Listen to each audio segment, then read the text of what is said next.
The Dunwich Horror by H.P. Lovecraft.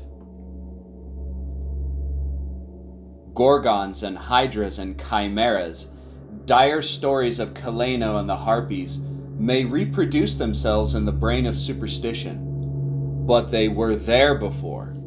They are transcripts, types. The archetypes are in us and eternal. How else should the recital of that which we know in a waking sense to be false come to affect us at all? Is it that we naturally conceive terror from such objects considered in their capacity of being able to inflict upon us bodily injury? Oh, least of all, these terrors are of older standing. They date beyond body, or without the body, they would have been the same.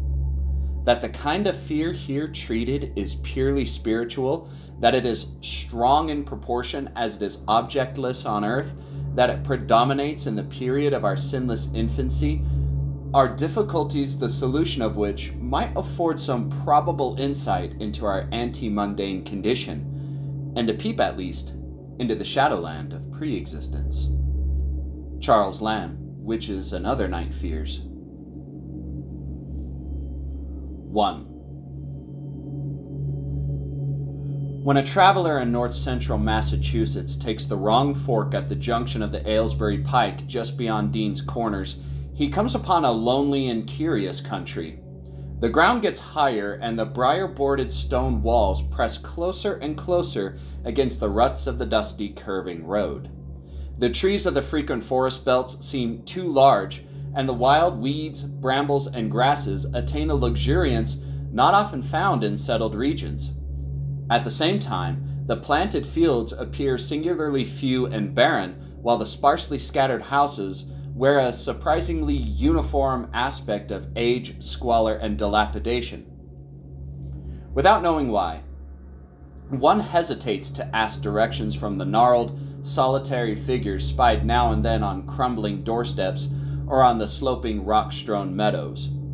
Those figures are so silent and furtive that one feels somehow confronted by forbidden things with which it would be better to have nothing to do. When a rise in the road brings the mountains in view above the deep woods, the feeling of strange uneasiness is increased. The summits are too rounded and symmetrical to give a sense of comfort and naturalness, and sometimes the sky silhouettes with a special clearness the queer circles of tall stone pillars with which most of them are crowned.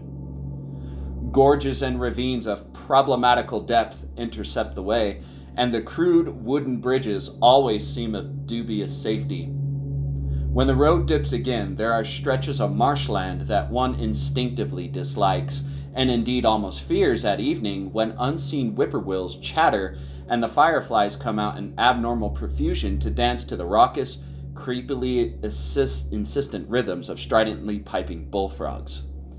The thin, shining line of the Miskatonic's upper reaches has an oddly serpent-like suggestion as it winds close to the feet of the domed hills among which it rises. As the hills draw nearer, one heeds their wooded sides more than their stone-crowned tops. Those sides loom up so darkly and precipitously that one wishes they would keep their distance, but there is no road by which to escape them. Across a covered bridge, one sees a small village huddled between the stream and the vertical slope of Round Mountain, and wonders at the cluster of rotting gambrel roofs, bespeaking of an earlier architectural period than that of the neighboring region. It is not reassuring to see, on a closer glance, that most of the houses are deserted and falling to ruin, and that the broken steepled church now harbors the one slovenly mercantile establishment of the hamlet.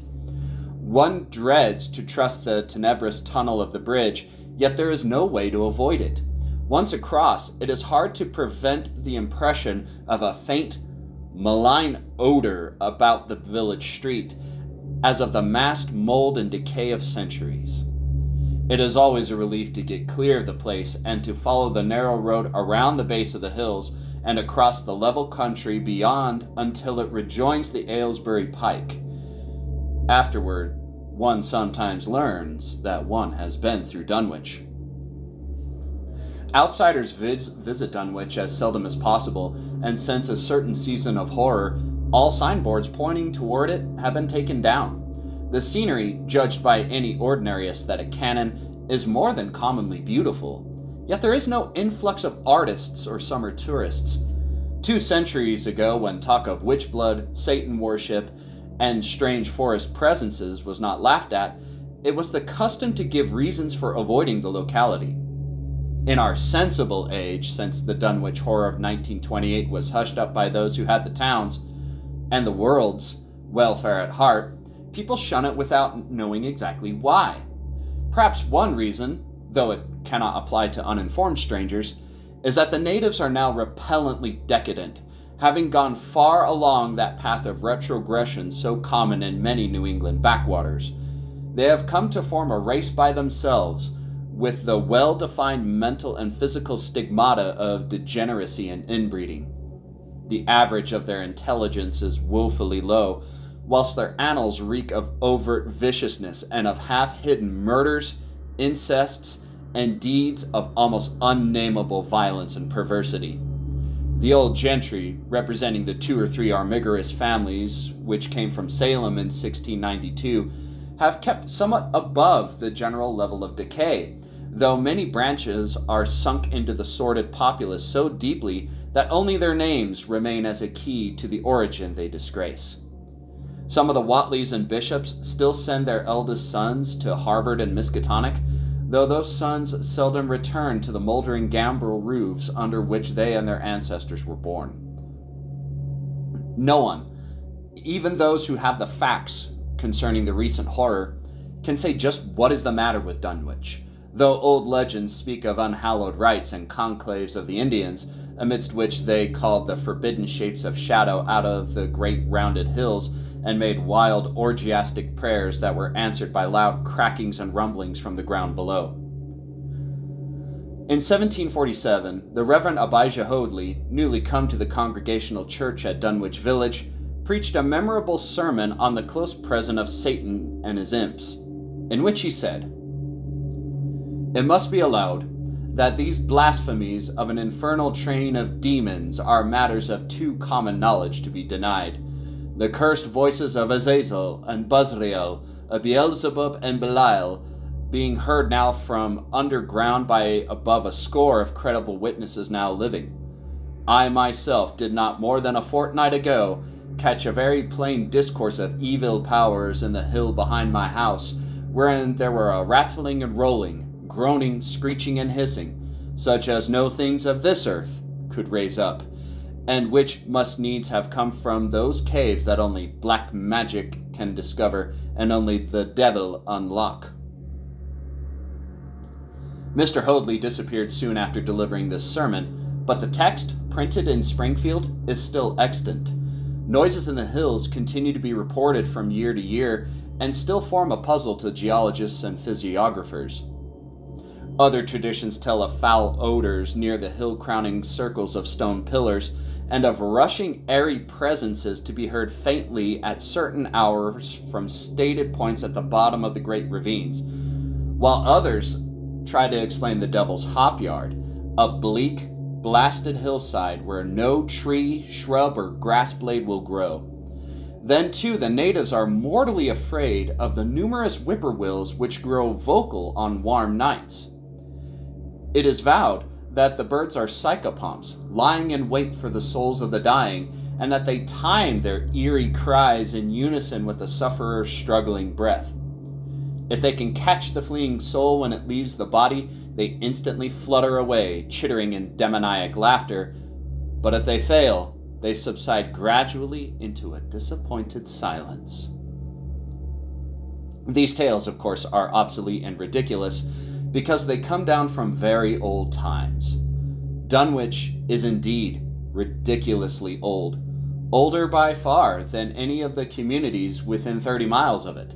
South of the village, one may still spy the cellar walls and the chimney of the ancient Bishop House, which was built before 1700, whilst the ruins of the mill at the Falls, built in 1806, form the most modern piece of architecture to be seen. Industry did not flourish here, and the 19th century factory movement proved short-lived. Oldest of all are the great rings of rough-hewn stone columns on the hilltops, but these are more generally attributed to the Indians than to the settlers. Deposits of skulls and bones found within these circles and around the sizable table-like rock on Sentinel Hill sustain the popular belief that such spots were once the burial places of the Pocumtucks, even though many ethnologists, disregarding the absurd improbability of such a theory, persist in believing the remains Caucasian. 2. It was in the township of Dunwich, in a large and partly inhabited farmhouse set against a hillside 4 miles from the village and 1.5 miles from any other dwelling, that Wilbur Whatley was born at 5 a.m. on Sunday, the 2nd of February, 1913. This date was recalled because it was Candlemas, which people in Dunwich curiously observe under another name, and because the noises in the hills had sounded, and all the dogs of the countryside had barked persistently throughout the night before. Less worthy of notice was the fact that the mother was one of the decadent Whatleys, a somewhat deformed, unattractive albino woman of 35, living with an aged and half-insane father about whom the most frightful tales of wizardry had been whispered in his youth. Lavinia Whatley had no known husband, but according to the custom of the region, made no attempt to disavow the child, concerning the other side of whose ancestry the country folk might and did speculate as widely as they chose.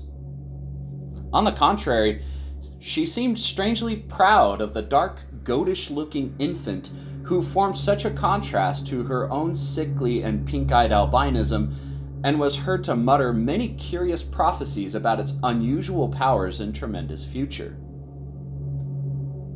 Lavinia was one who would be apt to mutter such things, for she was a lone creature given to the wandering amidst thunderstorms in the hills and trying to read the great odorous books which her father had inherited through 2 centuries of Whatleys and which were fast falling to pieces with age and wormholes. She had never been to school, but was filled with disjointed scraps of ancient lore that old Whatley had taught her. The remote farmhouse had always been feared because of old Whatley's reputation for black magic, and the unexplained death by violence of Mrs. Whatley when Lavinia was 12 years old had not helped to make the place popular. Isolated among strange influences, Lavinia was fond of wild and grandiose daydreams and singular occupations, nor was her leisure much taken up by household cares in a home from which all standards of order and cleanliness had long since disappeared. There was a hideous screaming which echoed above even the hill noises and the dogs barking on the night Wilbur was born, but no known doctor or midwife presided at his coming. Neighbors knew nothing of him until a week afterward, when old Whatley drove his sleigh through the snow into Dunwich village and discoursed incoherently to the group of loungers at Osborne's general store. There seemed to be a change in the old man, an added element of furtiveness in the clouded brain which subtly transformed him from an object to a subject of fear, though he was not one to be perturbed by any common family event. Amidst it all, he showed some trace of the pride later noticed in his daughter, and what he said of the child's paternity was remembered by many of his hearers years afterward. "I don't care what folks think. If Lavinia's boy looked like his pa, he wouldn't look nothing like you expect. You needn't think the only folks is the folks hereabouts. Lavinia's read some, and has seed some things that most of you only tell about. I calculate her man's as good as husband as ye can find this side of Aylesbury, and if you knowed about much the hills as I do, you wouldn't ask no better church wedding or hern. Let me tell you something. Someday you folks'll hear a child of Lavinia's a-callin' his father's name on the top of Sentinel Hill." The only persons who saw Wilbur during the first month of his life were old Zechariah Whatley, of the undecayed Whatleys, and Earl Sawyer's common-law wife, Mamie Bishop. Mamie's visit was frankly one of curiosity, and her subsequent tales did justice to her observations. But Zechariah came to lead a pair of Alderney cows which old Whatley had bought of his son Curtis. This marked the beginning of a course of cattle buying on the part of small Wilbur's family, which ended only in 1928 when the Dunwich Horror came and went. Yet at no time did the ramshackle Whatley barn seem overcrowded with livestock. There came a period when people were curious enough to steal up and count the herd that grazed precariously on the steep hillside above the old farmhouse, and they could never find more than 10 or 12 anemic, bloodless-looking specimens. Evidently some blight or distemper, perhaps sprung from the unwholesome pasturage or the diseased fungi and timbers of the filthy barn, caused a heavy mortality amongst the Whatley animals. Odd wounds or sores, having something of the aspect of incisions, seemed to afflict the visible cattle, and once or twice during the earlier months, certain callers fancied they could discern similar sores about the throats of the gray, unshaven old man and his slatternly, crinkly-haired albino daughter. In the spring after Wilbur's birth, Lavinia resumed her customary rambles in the hills, bearing in her misproportioned arms the swarthy child. Public interest in the Whatley subsided after most of the country folk had seen the baby, and no one bothered to comment on the swift development which that newcomer seemed every day to exhibit. Wilbur's growth was indeed phenomenal, for within 3 months of his birth he had attained a size and muscular power not usually found in infants under a full year of age. His motions and even his vocal sounds showed a restraint and deliberateness highly peculiar in an infant, and no one was really unprepared when, at 7 months, he began to walk unassisted, with falterings which another month was sufficient to remove. It was somewhat after this time, on Halloween, that a great blaze was seen at midnight on the top of Sentinel Hill, where the old table-like stone stands amidst its tumulus of ancient bones. Considerable talk started when Silas Bishop, of the Undecayed Bishops, mentioned having seen the boy running sturdily up that hill ahead of his mother about an hour before the blaze was remarked. Silas was rounding up a stray heifer, but he nearly forgot his mission when he fleetingly spied 2 figures in the dim light of his lantern.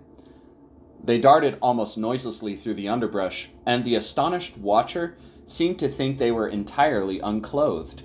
Afterward, he cannot be sure about the boy, who may have had some kind of a fringed belt and a pair of dark trunks or trousers on. Wilbur was never subsequently seen alive and conscious without complete and tightly buttoned attire, the disarrangement or threatened disarrangement of which always seemed to fill him with anger and alarm. His contrast with his squalid mother and grandfather in this respect was thought very notable until the horror of 1928 suggested the most valid of reasons. The next January, gossips were mildly interested in the fact that Lavinia's black brat had commenced to talk, and at the age of only 11 months. His speech was somewhat remarkable, both because of its difference from the ordinary accents of the region, and because it displayed a freedom from infantile lisping of which many children of 3 or 4 might well be proud. The boy was not talkative, yet when he spoke he seemed to reflect some elusive element wholly unpossessed by Dunwich and its denizens. The strangeness did not reside in what he said, or even the simple idioms he used, but seemed vaguely linked with his intonation or with the internal organs that produced the spoken sounds. His facial aspect, too, was remarkable for its maturity, for though he shared his mother's and grandfather's chinlessness, his firm and precociously shaped nose, united with the expression of his large, dark, almost Latin eyes, to give him an air of quasi-adulthood and well-nigh preternatural intelligence.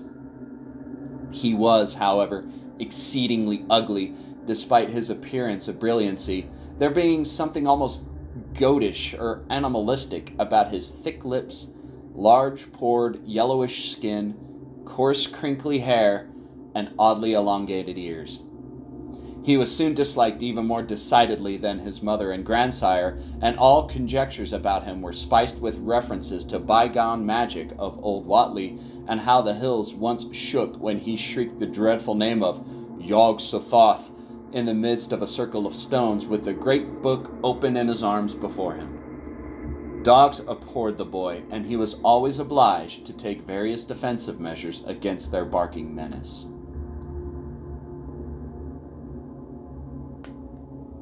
Three. Meanwhile, old Whatley continued to buy cattle without measurably increasing the size of his herd. He also cut timber and began to prepare the unused parts of his house, a spacious peak-roofed affair whose rear end was buried entirely on the rocky hillside, and whose 3 least ruined ground-floor rooms have always been sufficient for himself and his daughter. There must have been prodigious reserves of strength in the old man to enable him to accomplish so much hard labor, and though he still babbled dementedly at times, his carpentry seemed to show the effects of sound calculation. It had already begun as soon as Wilbur was born, when one of the many tool sheds had been suddenly put in order, clapboarded, and fitted with a stout, fresh lock. Now, in restoring the abandoned upper story of the house, he was no less thorough a craftsman. His mania showed itself only in his tight boarding up of all the windows in the reclaimed section, though many declared that it was a crazy thing to bother with the reclamation at all. Less inexplicable was his fitting up of another downstairs room for his new grandson, a room which several callers saw, though no one was ever admitted to the closely boarded upper story. This chamber he lined with tall, firm shelving, along which he began gradually to arrange, in apparently careful order, all the rotting ancient books and parts of books which during his own day had been heaped promiscuously in odd corners of the various rooms. "I made some use of 'em," he would say as he tried to mend a torn black-letter page with paste prepared on the rusty kitchen stove. "But the boy's fitting to make better use of 'em. He'd orter have 'em as well sot as he can, for they're going to be all his learning." When Wilbur was a year and 7 months old, in the September of 1914, his size and accomplishments were almost alarming. He had grown as large as a child of 4 and was a fluent and incredibly intelligent talker. He ran freely about the fields and hills and accompanied his mother on all her wanderings. At home, he would pore diligently over the queer pictures and charts in his grandfather's books, while old Whatley would instruct and catechize him through long, hushed afternoons. By this time, the restoration of the house was finished, and those who watched it wondered why one of the upper windows had been made into a solid plank door. It was a window in the rear of the east gable end, close against the hill, and no one could imagine why a cleated wooden runway was built up to it from the ground. About the period of this work's completion, people noticed that the old tool house, tightly locked and windowlessly clapboarded since Wilbur's birth, had been abandoned again. The door swung listlessly open, and when Earl Sawyer once stepped within after a cattle-selling call on old Whatley, he was quite discomposed by the singular odor he encountered. Such a stench, he averred, as he had never before smelt in all his life except near the Indian circles on the hills, and which could not come from anything sane or of this earth. But then the homes and sheds of Dunwich folk have never been remarkable for olfactory immaculateness. The following months were void of visible events, save that everyone swore to a slow but steady increase in the mysterious hill noises. On May Eve of 1915, there were tremors, which even the Aylesbury people felt, whilst the following Halloween produced an underground rumbling queerly synchronized with bursts of flame. "Them which Whatley's doin's," from the summit of Sentinel Hill. Wilbur was growing up uncannily, so that he looked like a boy of 10 as he entered his 4th year. He read avidly by himself now, but talked much less than formerly. A settled taciturnity was absorbing him, and for the first time people began to speak specifically of the dawning look of evil in his goatish face. He would sometimes mutter an unfamiliar jargon and chant in bizarre rhythms which chilled the listener with a sense of unexplainable terror. The aversion displayed toward him by dogs had now become a matter of wide remark, and he was obliged to carry a pistol in order to traverse the countryside in safety. His occasional use of the weapon did not enhance his popularity amongst owners of canine guardians. The few callers at the house would often find Lavinia on the ground floor, while odd cries and footsteps resounded on the boarded-up second story. She would never tell what her father and the boy were doing up there, though once she turned pale and displayed an abnormal degree of fear when a jocose fish peddler tried the locked door leading to the stairway. That peddler told the store loungers at Dunwich Village that he thought he had heard a horse stamping on the floor above. The loungers reflected, thinking of the door in the runway, and of the cattle that so swiftly disappeared. Then they shuddered as they recalled tales of old Whatley's youth, and of the strange things that are called out of the earth when a bullock is sacrificed at the proper time to certain heathen gods. It had for some time been noticed that dogs begun to hate and fear the whole Whatley place as violently as they hated and feared young Wilbur personally. In 1917, the war came, and Squire Sawyer Whatley, as chairman of the local draft board, had hard work finding a quota of young Dunwich men fit even to be sent to a development camp. The government, alarmed at such signs of wholesale regional decadence, sent several officers and medical experts to investigate, conducting a survey which New England newspaper readers may still recall. It was the publicity attending this investigation which set reporters on the track of the Whatleys and caused the Boston Globe and Arkham Advertiser to print flamboyant Sunday stories of young Wilbur's precociousness, old Whatley's black magic, the shelves of strange books, the sealed second story of the ancient farmhouse, and the weirdness of the whole region and its hill noises. Wilbur was 4.5 then, and looked like a lad of 15. His lips and cheeks were fuzzy, with a coarse dark down, and his voice had begun to break. Earl Sawyer went out to the Whatley place with both sets of reporters and cameramen, and called to their attention to the queer stench which now seemed to trickle down from the sealed upper spaces. It was, he said, exactly like a smell he had found in the tool shed abandoned when the house was finally repaired, and like the faint odors which he sometimes thought he caught near the stone circles on the mountains. Dunwich folk read the stories when they appeared and grinned over the obvious mistakes. They wondered, too, why the writers made so much of the fact that old Whatley always paid for his cattle in gold pieces of extremely ancient date. The Whatleys had received their visitors with ill-concealed distaste, though they did not dare court further publicity by a violent resistance or refusal to talk.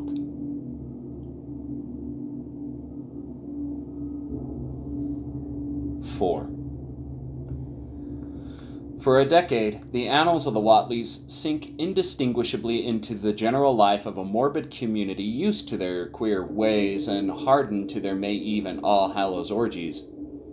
Twice a year they would light fires on the top of Sentinel Hill, at which times the mountain rumblings would recur with greater and greater violence, while at all seasons there were strange and portentous doings at the lonely farmhouse.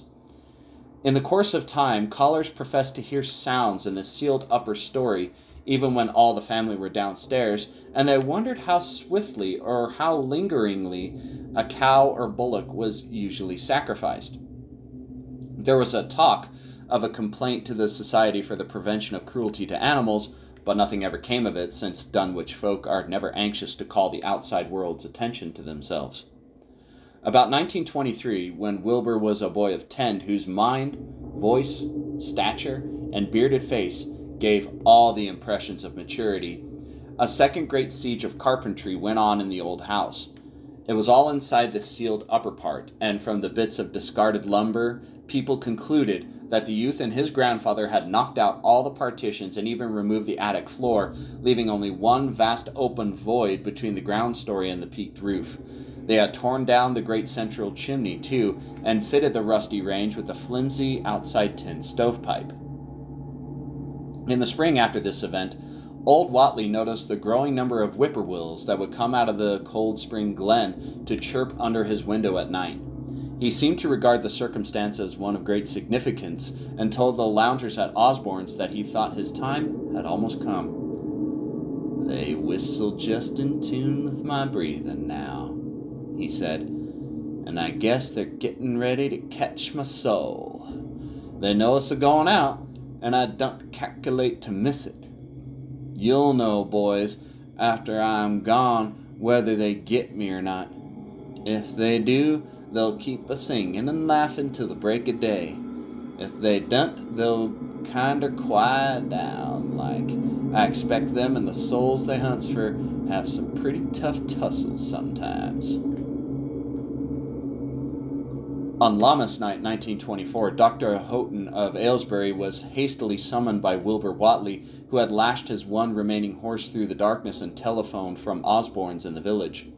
He found old Whatley in a very grave state, with cardiac action and stertorous breathing that told of an end not far off. The shapeless albino daughter and oddly bearded grandson stood by the bedside, whilst from the vacant abyss overhead there came a disquieting suggestion of rhythmical surging or lapping, as of the waves on some level beach. The doctor, though, was chiefly disturbed by the chattering of night birds outside, a seemingly limitless legion of whippoorwills that cried their endless message in repetitions timed diabolically to the wheezing gasps of the dying man. It was uncanny and unnatural. Too much, thought Dr. Houghton, like the whole of the region he had entered so reluctantly in response to the urgent call. Toward 1 o'clock, old Whatley gained consciousness and interrupted his wheezing to choke out a few words to his grandson. "More space, Willie. More space soon. You grows, and that thing grows faster. It'll be ready to serve you soon, boy. Open up the gates to Yog-Sothoth with the long chant that you'll find on page 751 of the complete edition, and then put a match to the prison. Fire from the earth can't burn it nohow." He was obviously quite mad.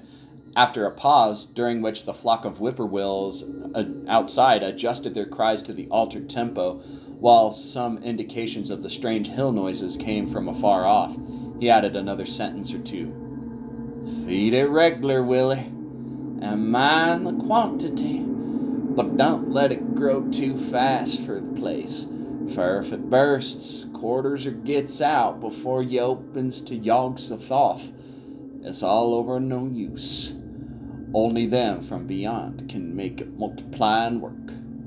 Only them, the old uns, as wants to come back." The speech gave place to gasps again, and Lavinia screamed at the way the whippoorwills followed the change. It was the same for more than an hour when the final, throaty rattle came. Dr. Houghton drew shrunken lids over the glazing gray eyes as the tumult of birds faded imperceptibly to silence. Lavinia sobbed, but Wilbur only chuckled whilst the hill noises rumbled faintly. "They didn't get 'em," he muttered in his heavy bass voice. Wilbur was by this time a scholar of really tremendous erudition in his one-sided way, and was quietly known by correspondence to many librarians in distant places where rare and forbidden books of old days are kept. He was more and more hated and dreaded around Dunwich because of certain youthful disappearances which suspicion laid vaguely at his door, but was always able to silence inquiry through fear or through use of that fund of old-time gold which still, as in his grandfather's time, went forth regularly and increasingly for cattle buying. He was now tremendously mature of aspect, and his height, having reached the normal adult limit, seemed inclined to wax beyond that figure. In 1925, when a scholarly correspondent from Miskatonic University called upon him one day and departed pale and puzzled, he was fully 6 3/4 feet tall. Through all the years, Wilbur had treated his half-deformed albino mother with a growing contempt, finally forbidding her to go to the hills with him on May Eve and Hallowmass, and in 1926 the poor creature complained to Mamie Bishop of being afraid of him. "There's more about him as I knows, and than I can tell you, Mamie," she said, "and nowadays there's more nor what I know myself. I vow for God I don't know what he wants or what he's a-trying to do."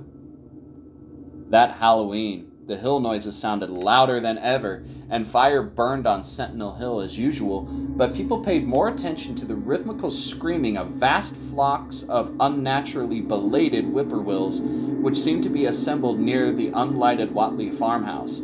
After midnight, their shrill notes burst into a kind of pandemoniac cachinnation which filled all of the countryside, and not until dawn did they finally quiet down. Then they vanished, hurrying southward, where they were fully a month overdue. What this meant, no one could be quite certain until later. None of the country folk seemed to have died, but poor Lavinia Whatley, the twisted albino, was never seen again. In the summer of 1927, Wilbur repaired 2 sheds in the farmyard and began moving his books and effects out to them. Soon afterward, Earl Sawyer told the loungers at Osborne's that more carpentry was going on in the Whatley farmhouse. Wilbur was closing all the doors and windows on the ground floor and seemed to be taking out partitions as he and his grandfather had done upstairs 4 years before. He was living in one of the sheds, and Sawyer thought he seemed unusually worried and tremulous. People generally suspected him of knowing something about his mother's disappearance, and very few ever approached his neighborhood now. His height had increased to more than 7 feet and showed no signs of ceasing its development. 5. The following winter brought an event no less strange than Wilbur's first trip outside the Dunwich region. Correspondence with the Wildner Library at Harvard, the Bibliothèque Nationale in Paris, the British Museum, and the University of Buenos Aires, and the library of the Miskatonic University of Arkham had failed to get him the loan of a book he desperately wanted, so at length he set out in person, shabby, dirty, bearded, and uncouth of dialect, to consult the copy at Miskatonic, which was the nearest to him geographically.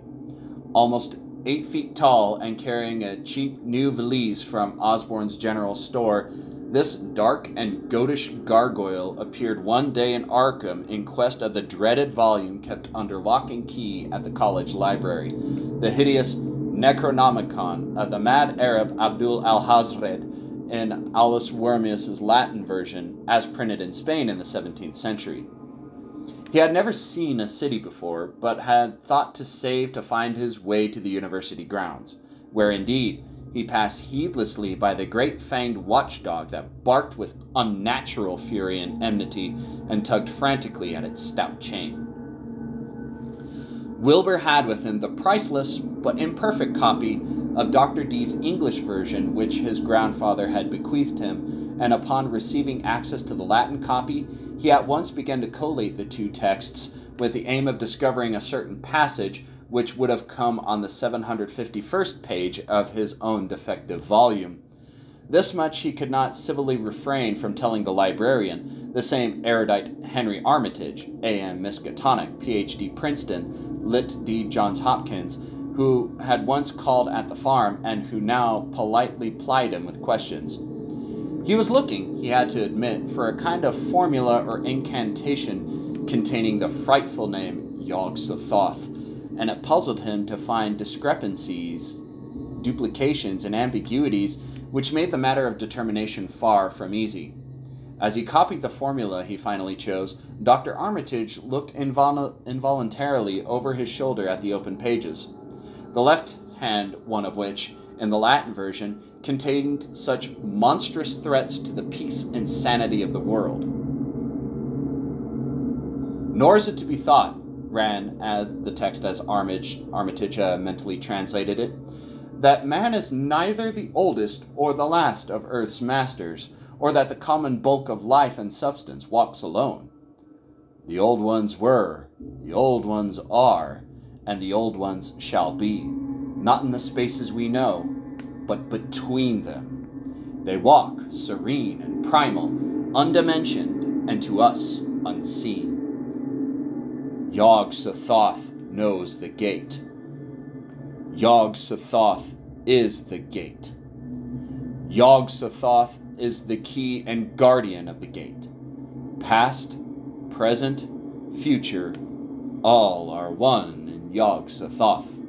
He knows where the old ones broke through of old, and where they shall break through again. He knows where they have trod earth's fields, and where they still tread them, and why no one can behold them as they tread. By their smell can men sometimes know them near, but of their semblance can no man know, saving only in the features of those they have begotten on mankind, and of those are there many sorts, differing in likeness from man's truest idolation to that shape without sight or substance which is them.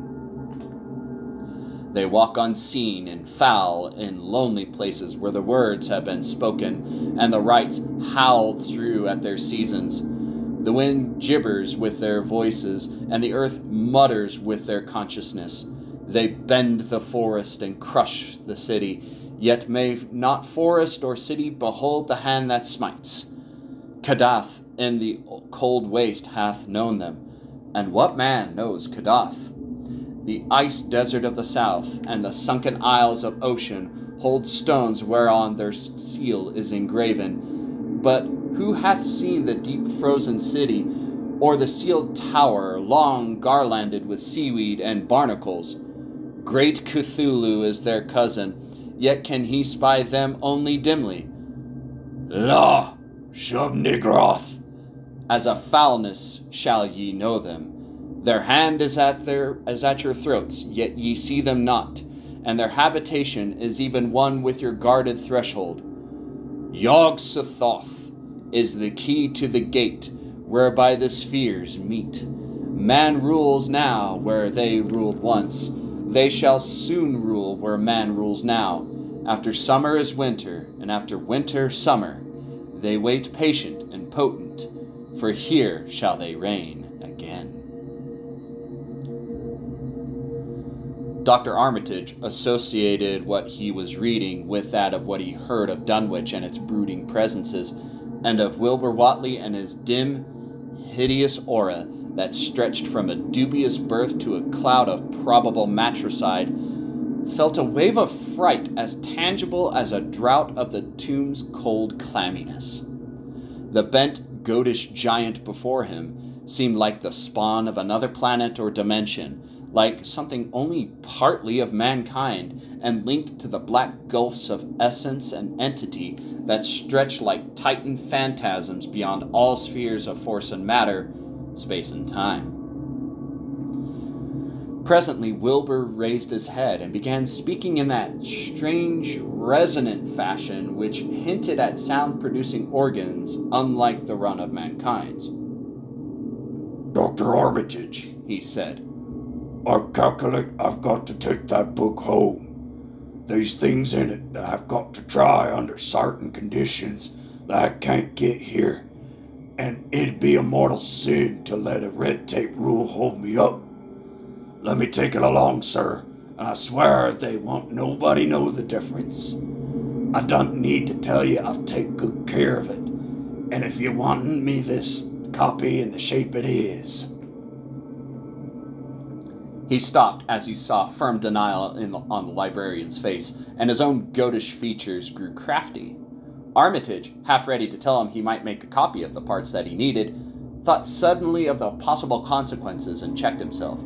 There was too much responsibility giving such a being the key to such blasphemous outer spheres. Whately saw how things stood and tried to answer lightly. Well, all right. If you feel that way about it, maybe Harford won't be so fussy as you be. And without saying more, he rose and strode out of the building, stooping at each doorway. Armitage heard the savage yelping of the great watchdog and studied Whately's gorilla-like lope as he crossed the bit of campus visible from the window. He thought of the wild tales that he had heard and recalled the old Sunday stories in the Advertiser.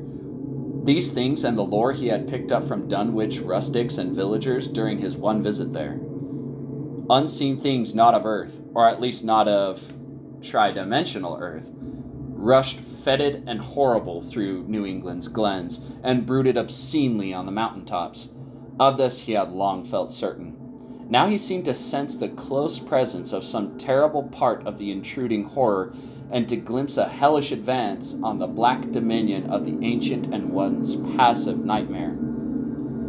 He locked away the Necronomicon with a shudder of disgust, but the room still reeked with an unholy and unidentifiable stench.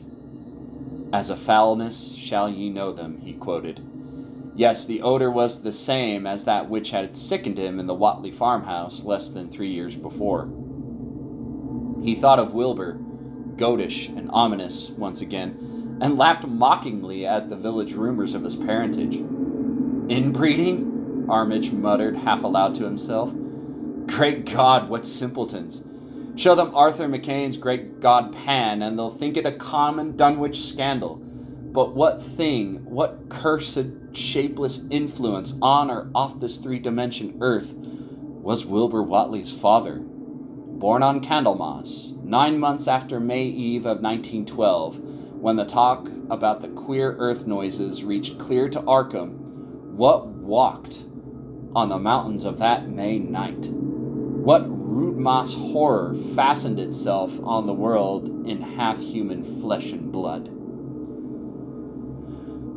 During the ensuing weeks, Dr. Armitage set about to collect all possible data on Wilbur Whatley and the formless presences around Dunwich. He got in communication with Dr. Houghton of Aylesbury, who had attended old Whatley in his last illness, and found much to ponder over in the grandfather's last words as quoted by the physician. A visit to Dunwich village failed to bring out much that was new, but a close survey of the Necronomicon, in those parts which Wilbur had sought so avidly, seemed to supply new and terrible clues as to the nature, methods, and desires of the strange evils so vaguely threatening this planet. Talks with several students of archaic lore in Boston, and letters sent to many others elsewhere, gave him a growing amazement which passed slowly through varied degrees of alarm to a state of really acute spiritual fear. As the summer drew on, he felt dimly that something ought to be done about the lurking terrors of the upper Miskatonic Valley, and about the monstrous being known to the human world as Wilbur Whatley.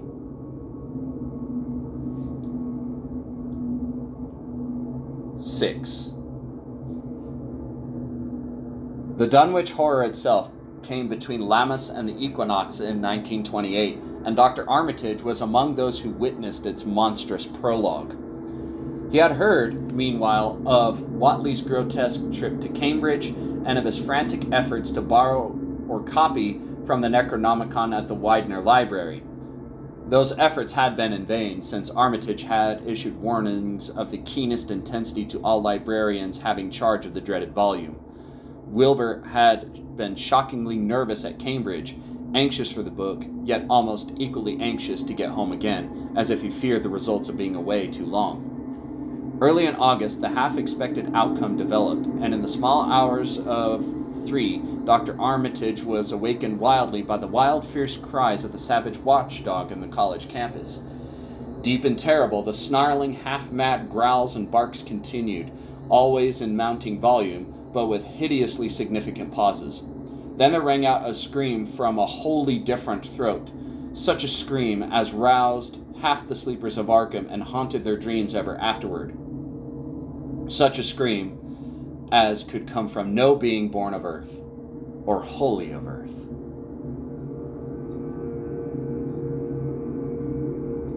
Armitage, hastening into some clothing and rushing across the street and lawn to the college buildings, saw that others were ahead of them, and heard the echoes of a burglar alarm still shrilling from the library. An open window showed black and gaping in the moonlight. What had come had indeed completed its entrance, for the barking and the screaming, now fast fading into a mixed low growling and moaning, proceeded unmistakably from within. Some instinct warned Armitage that what was taking place was not a thing for unfortified eyes to see, so he brushed back the crowd with authority as he unlocked the vestibule door. Among the others he saw Professor Warren Rice and Dr. Francis Morgan, men to whom he had told some of his conjectures and misgivings, and these two he motioned to accompany him inside. The inward sounds, except for a watchful, droning whine from the dog, had by this time quite subsided, but Armitage now perceived with a sudden start and a loud chorus of whippoorwills among the shrubbery had commenced a damnably rhythmical piping, as if in unison with the last breaths of a dying man. The building was full of a frightful stench which Dr. Armitage knew all too well, and the three men rushed across the hall to the small genealogical reading room whence the low whining came. For a second, nobody dared to turn on the light. Then Armitage summoned up his courage and snapped the switch. One of the three, it's not certain which, shrieked aloud at what sprawled before them among disordered tables and overturned chairs. Professor Rice declares that he wholly lost consciousness for an instant, though he did not stumble or fall. The thing that lay half bent on its side in a fetid pool of greenish-yellow ichor and tarry stickiness was almost 9 feet tall, and the dog had torn off all the clothing and some of the skin. It was not quite dead, but twitched silently and spasmodically while its chest heaved in monstrous unison with the mad piping of the expectant whippoorwills outside. Bits of shoe leather and fragments of apparel were scattered about the room, and just inside the window an empty canvas sack lay where it had evidently been thrown. Near the central desk, a revolver had fallen, a dented but undischarged cartridge later explaining why it had not been fired. The thing itself, however, crowded out all other images at the time. It would be trite and not wholly accurate to say that no human pen could describe it, but one may properly say that it could not be vividly visualized by anyone whose ideas of aspect and contour are too closely bound up with the common life forms of this planet and of the three dimensions which we inhabit. It was partly human, beyond a doubt, with very man-like hands and head, and the goatish, chinless face had the stamp of the Watleys upon it. But the torso and lower parts of the body were teratologically fabulous, so that only generous clothing could ever have enabled it to walk on earth unchallenged or uneradicated.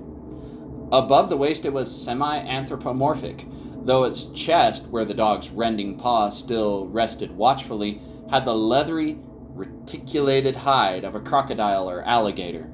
The back was piebald with yellow and black, and dimly suggested the squamous covering of certain snakes. Below the waist, though, it was the worst, for here all human resemblance left off and sheer fantasy began. The skin was thickly covered with coarse black fur, and from the abdomen a score of long greenish-gray tentacles with red-sucking mouths protruded limply. Their arrangement was odd and seemed to follow the symmetries of some cosmic geometry unknown to Earth or the solar system. On each of the hips, deep set in a kind of pinkish, ciliated orbit, was what seemed to be a rudimentary eye, whilst in lieu of a tail there depended a kind of trunk or feeler with purple annular markings, and with many evidences of being an undeveloped mouth or throat. The limbs, save for their black fur, roughly resembled the hind legs of prehistoric Earth's giant dinosaurs, and terminated in ridgy veined pads that were neither hooves nor claws. When the thing breathed, its tails and tentacles rhythmically changed color, as if some circulatory cause normal to the non-human side of its ancestry. In the tentacles this was observable as a deepening of the greenish tinge, while in the tail it was manifest as a yellowish appearance, which alternated with a sickly grayish white in the spaces between the purple rings. Of genuine blood there was none, only the fetid greenish-yellow ichor which trickled along the painted floor beyond the radius of the stickiness, and left a curious discoloration behind it. As the presence of the three men seemed to rouse the dying thing, it began to mumble, without turning or raising its head. Dr. Armitage made no written records of its mouthings, but asserts confidently that nothing in English was uttered. At first the syllables defied all correlation with any speech of Earth, but toward the last there came some disjointed fragments evidently taken from the Necronomicon, that monstrous blasphemy in quest of which the thing had perished. These fragments, as Armitage recalls them, ran something like, Nukai Nikoko, Bogsogog, Yog Sothoth, Yog Sothoth. They trailed off into nothingness as the whippoorwills shrieked in rhythmical crescendos of unholy anticipation. Then came a halt in the gasping, and the dog raised its head in a long, lugubrious howl. A change came over the yellow, goatish face of the prostrate thing, and the great black eyes fell in appallingly. Outside of the window, the shrilling of the whippoorwills had suddenly ceased, and above the murmurs of the gathering crowd, there came the sound of a panic-struck whirring and fluttering.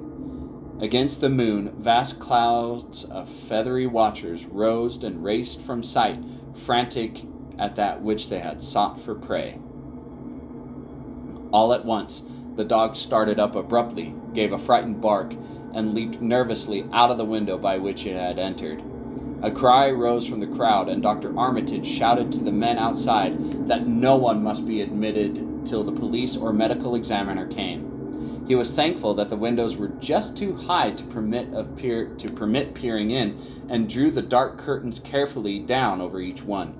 By this time, 2 policemen had arrived, and Dr. Morgan, meeting them in the vestibule, was urging them for their own sakes to postpone entrance to the stench-filled reading room till the examiner came and the prostrate thing could be covered up. Meanwhile, frightful changes were taking place on the floor. One need not describe the kind and rate of shrinkage and disintegration that occurred before the eyes of Dr. Armitage and Professor Rice. But it is permissible to say that, aside from the external appearance of face and hands, the really human element in Wilbur Whatley must have been very small. When the medical examiner came, there was only a sticky, whitish mass on the painted boards, and the monstrous odor had nearly disappeared. Apparently, Whatley had no skull or bony skeleton, at least in any true or stable sense. He had taken somewhat after his unknown father.